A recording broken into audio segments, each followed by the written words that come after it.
इस चीज़ से आप लोग सभी लोग ग्रसित हैं, पीड़ित हैं। आपको पता है कि आजकल का जो युवा है पूरी तरीके से इंटरनेट में कुछ इस तरीके से प्रवेश कर गया है कि उसने अपने जीवन की रचनात्मकता को खो दिया है।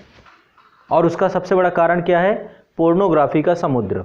उसमें डुबकियां लगा रहे हैं सब। पता भी है कि ये गलत है, पता भी है कि हमें कमज़ोर बना रहा है, पता भी है कि मानसिक तौर पे हमें पूरी तरीके से तोड़ दे रहा है, लेकिन इसके बावजूद भी युवा उससे उबर नहीं पा रहा है। एक ऐसे जाल में हम ट्रैप्ड हो गए हैं कि उस जाल से निकल पाने में अपने आप को हम अच्छा महसूस कर रहे हैं। सही बात है, इसमें मैं गलत तो नहीं हूं। प्रतिदिन नित्य नूतन आप संकल्प लेते हैं, लेकिन पोर्नोग्राफी का समुद्र आपको, तो अश्लील सामग्री जो इंटरनेट पे है, इस इंटरनेट की सामग्री को समाप्त करने की अब जरूरत है। यदि राज्य को चाहिए, राज्य को दो काम करने पड़ेंगे। पहला काम करना पड़ेगा, यदि देश के युवाओं को सबल बनाना है तो पूरी अश्लील सामग्री को प्रतिबंधित कर दे। पहला काम ये करे। और दूसरा, रचनात्मक कार्य। इन युवाओं को कुछ ऐसे, अब आपको क्या लगता है, आप पोर्नोग्राफी के समुद्र में कब गोते लगाने जाते हो? जब आप फ्री होते हो, जब आपका दिमाग खाली होता है। यदि आपका दिमाग लगातार व्यस्त रहे, आप कठोर परिश्रम करें, जैसे मान लो आप स्पोर्ट्समैन हैं, आप कुछ खेल की गतिविधियों पर जुड़े हुए हैं, तो आपको टाइम ही नहीं मिलेगा इन चीज़ों से। अच्छा खासा आप पसीना बहा के आएंगे और फिर आराम करेंगे। आप क्या है, पड़े हुए, लिथार्जिक है, आपके पास करने के लिए कुछ नहीं है, आपका दिमाग परेशान है किसी चीज़ों से, तो उससे छुटकारा पाने के लिए आप एक ऐसी चीज में प्रवेश कर जाते हैं जो आपको और कमजोर बना दे। समझ रहे हैं? यही हो रहा है आज के टाइम पे। युवाओं का आत्मबल गिरता जा रहा है, युवा कमजोर होते जा रहे हैं, मानसिक तौर पर उनकी क्षमताएं घट रही हैं, परेशान हैं, छोटी छोटी चीज़ों पर नहीं संभाल पाते, आत्महत्या जैसे कदम उठा लेते हैं। क्यों? क्योंकि वो खोखले हो चुके हैं, अंदर से खोखले हैं पूरी तरीके से। आत्मबल खत्म हो गया, अपनी ऊर्जा ही उन्होंने खत्म कर दी। तो पहले राज्य को इसके लिए सामने आना पड़ेगा। राज्य इसके लिए जिम्मेदार है। राज्य की जिम्मेदारी है को इन समस्याओं के समाधान के लिए सबसे ऊपर आकर इन समस्याओं को संभाले। तो जो आज समाज का सबसे बड़ा कलंक है, आप लोगों के जीवन का सबसे बड़ा बाधक तत्व है, वो पोर्नोग्राफी है। यदि आपको अपने जीवन में कुछ करना है, इससे जितनी जल्दी इस मंजर से निकल जाओ, भाग जाओ। ईश्वर करे इसको प्रवेश ना करो अब दोबारा, तो ही आप बच सकते हो इससे। और ये बहुत कठिन काम है। कठिन क्या है? अपने आप को व्यस्त रखना पड़ेगा, आपको लगातार अभ्यास करना पड़ेगा व्यस्तता का, फिर छूट जाएगी। एक आदत है जो आप में आ गई है, आदत में तब्दील हो चुकी है, अब इसके बिना आप रह नहीं सकते।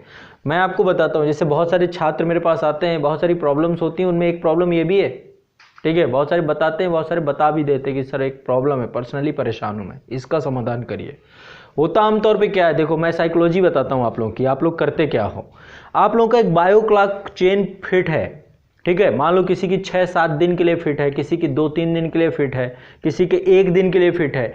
जैसे एक पर्टिकुलर टाइम आता है, उस टाइम पे आपके दिमाग में पोर्नोग्राफी का कीड़ा प्रवेश करता है और फिर वो वहीं पे ले जाता है जहाँ पे आपको ले जाना है। फिर आपको साइड दर साइड वो भटकाता भी रहता है, ठीक है। कामुकता ऐसी चीज है ना कि वो आपको पूरी तरीके से खत्म कर देगी और फिर कुछ नहीं होता। उसके बाद फिर आप प्रण लेते हो कि अब दोबारा नहीं करूंगा, तिबारा नहीं करूंगा, क्योंकि आपको पता है कि आप प्रतिदिन के स्तर पे खत्म होते जा रहे हो, आपको खोखला करता जा रहा है ये। और फिर इसके बाद फिर वो क्लॉक आता है, वो टाइम फिर आता है, उस टाइम पे फिर आपको ये ट्रैप्ड कर लेता है कि आज फिर कल नहीं, आज फिर कल नहीं, आज फिर कल नहीं। और उसके चक्कर में आप अपने आप को, तो एक ही तरीका है, व्यस्तता। जितना व्यस्त रहोगे, जितना अपना समय आप अपने रचनात्मक कार्यों के लिए दोगे, उतना आपके पास टाइम ही नहीं है फिर इन चीज़ों के लिए। और जो खाली है, खाली दिमाग में कुछ तो करेगा ना, या तो सोएगा, और सोएगा नहीं तो कुछ और करेगा, है ना। तो आज के टाइम पे इस इंडस्ट्री को पूरी तरीके से भारत से बैन कर देना चाहिए, पूरी तरीके से। और भारत के युवाओं को रचनात्मक पद्धतियों की तरफ प्रवेश कराना चाहिए। 2 काम करना चाहिए। राज्य की सबसे बड़ी जिम्मेदारी, इसमें राज्य सफल है, ठीक है। तो इसके बारे में चीजें लिखिए। हाँ, बैन कर रखा गया है, पूर्ण तरीके से बैन नहीं है। कहाँ बैन है? क्या कौन कह रहा है कि बैन है? कितना बैन किया राज्य ने? उसी को हटा के वेब सीरीज में डाल दी। वेब सीरीज पे अश्लीलता आने लग गई।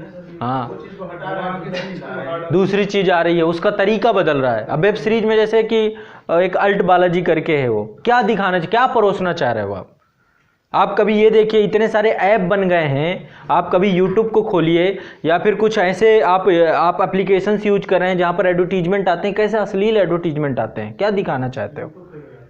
यूट्यूब पे भी आते हैं, पढ़ रहे कुछ आ रहा है। तो ये समझिए क्या है, ये सारी चीजें दिमागी तौर पे आप देखें तो ये राज्य की जिम्मेदारी, किसी की आप क्या कर सकते हो, आपके हाथ में थोड़ा ना है, आपको तो परोसा जा रहा है वो चीज़। और राज्य को क्या मिल रहा है, बड़े स्तर पे विज्ञापन कर मिल रहा है, विज्ञापन टैक्स मिल रहा है, राज्य उसको लेके कोई मतलब ही नहीं है।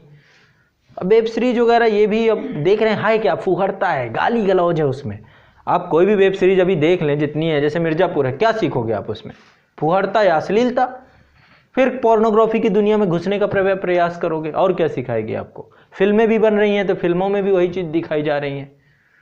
अभिव्यक्ति की स्वतंत्रता है, ठीक है, इसमें कोई बुराई नहीं कि अभिव्यक्ति की स्वतंत्रता, लेकिन अभिव्यक्ति की स्वतंत्रता के नाम पे यदि समाज कलंकित हो, समाज का जो युवा है वो दूसरी डायरेक्शन पे चला जाए, तो किस काम की अभिव्यक्ति की स्वतंत्रता है ना। पहले प्रशिक्षित करो ना देश के युवाओं को, पहले उस टूल्स का प्रयोग करना सिखाओ ना, ठीक है। तो ये बहुत जरूरी है। इस चीज पे ना तो शिक्षण संस्थान काम कर रहे, आज के टाइम पे इंडिया में सब मौन है, ना गवर्नमेंट इस पे काम कर रही, परिवार में आपके माता पिता भी इस पे बात करने के लिए तैयार नहीं है, और आप लोग फंस चुके हैं,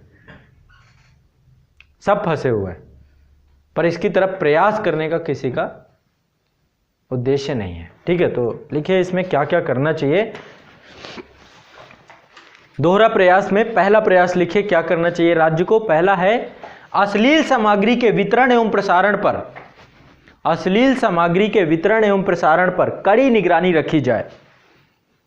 अश्लील सामग्री के वितरण एवं प्रसारण पर कड़ी निगरानी रखी जाए और इससे संबंधित लोगों पर कठोर कार्रवाई की जाए, कठोर कार्रवाई की जाए तथा विभिन्न इंटरनेट साइटों को प्रभावी तौर पर प्रतिबंधित कर दिया जाए। पूरा एक सेल बनाना चाहिए गवर्नमेंट को, एक डिपार्टमेंट बनाना चाहिए इसको लेकर के, कार्रवाई की जाए। विभिन्न इंटरनेट साइटों पर प्रभावी रूप से क्या करना चाहिए, उन्हें प्रतिबंधित कर देना चाहिए, बंद कर देना चाहिए, ठीक है। और यदि कोई साइट फिर से आती है तो उसके ऊपर जो उसको पहले तो इनको कठोर कार्रवाई करो, नहीं ये तो मानेंगे नहीं जो इस इंडस्ट्री के लोग हैं, ठीक है। पोर्नोग्राफी इंडस्ट्री पूरे वर्ल्ड में फैल चुकी है, बड़ी तेजी से अपना जाल पसारती जा रही है, ठीक है। तो ऐसे में इस इंडस्ट्री के लोगों को पहले बैन करो, एक एक व्यक्ति को पकड़ो, ठीक है। इसके बाद नेक्स्ट अगला सकारात्मक तौर पे क्या करना है, तो हुआ नकारात्मक काम कि हमें इसे बंद कर देना है। सकारात्मक तौर पे समाज में रचनात्मक कार्यक्रमों को बढ़ावा देना है, समाज में रचनात्मक कार्यों को बढ़ावा देना है, समाज में रचनात्मक कार्यों को बढ़ावा देना है, जिसमें गैर सरकारी स्वैच्छिक संगठनों एनजीओ, गैर सरकारी स्वैच्छिक संगठनों की महत्वपूर्ण भूमिका होनी चाहिए या महत्वपूर्ण भूमिका निभा सकते हैं ये, ठीक है। तो हमें ये जो पूरा दलदल है ना, इस दलदल से देश के नागरिकों को खत्म करने का काम राज्य को करना चाहिए, राज्य इसके लिए जिम्मेदार है। जब वो चीजें होंगी नहीं तो आप लोग देखोगे नहीं, अच्छी चीज होगी तो अच्छी चीज देखोगे, लेकिन अब फिर यही हो जाता है कि हमारा भी फंडामेंटल राइट है कि हम क्या देखें क्या ना देखें। आप लोग खड़े हो जाओ, तुम कौन होते हो बताने वाले कि मैं क्या देखूं क्या ना देखूं। आज के टाइम पे तो सब संविधान पढ़े बैठे, ठीक है। तो अधिकार ठीक है, आप अधिकार के बारे में जानते हैं, लेकिन आपके कुछ कर्तव्य हैं। किसके प्रति कर्तव्य है, राष्ट्र के प्रति कर्तव्य है, समाज के प्रति कर्तव्य है, परिवार के प्रति कर्तव्य है, अपने प्रति कर्तव्य है। तो इन कर्तव्यों का निर्वहन करने में जो बाधक तत्व हैं, जो चीज आपको खोखला बनाए, जिम बंद करने की बात तो नहीं किया जा रहा, व्यायामशालाएं बंद करने की बात नहीं किया जा रहा, जहां से आप मजबूत बनेंगे, जहां से आप मानसिक तौर पे सशक्त बनेंगे, ये चीजें आपको खोखला कर रही हैं, आपको अभी नहीं पता चल रहा। कोई भी बच्चा जब ये पोर्नोग्राफी इंडस्ट्री में आता है ना, तो बहुत छोटे शुरुआत होती है, धीरे धीरे उसे रुचि बढ़ने लगती है। क्यों, हार्मोन्स, हार्मोनल चेंज, ये एक जैविक प्रक्रिया है ना। अब विवाह, अब पहले विवाह होता था कि 20-21 साल में क्यों कर देते थे पहले के बुजुर्ग जो होते थे, आप देखेंगे कि बहुत टाइम से विवाह हो जाता था, समय से। अब क्या होता है, विवाह होते होते 35 साल लग जाते हैं। भाई आबादी बढ़ रही है, रोजगार कम हो रहा है, तो रोजगार प्राप्ति में 35 साल तक, तब तक में आप खोखले हो गए, पूरी तरीके से खाली हो गए। तो समाज के लिए आप कैसे बन सकते हैं, ऐसे व्यक्ति बन सकते हैं जो समाज को नुकसान पहुंचा सकते हैं, क्योंकि देने के लिए कुछ बचे नहीं आपको समाज में। तो बहुत जरूरी है कि आप अपना नैतिक उत्थान करें, और नैतिक उत्थान में इन चीजों से बच के रहें। ठीक है, तो ये हो गया आपका। इसमें नेक्स्ट हेडिंग डाल लीजिए समाजीकरण, सोशलाइजेशन। ठीक है, तो ये मैं आपको पढ़ाऊंगा।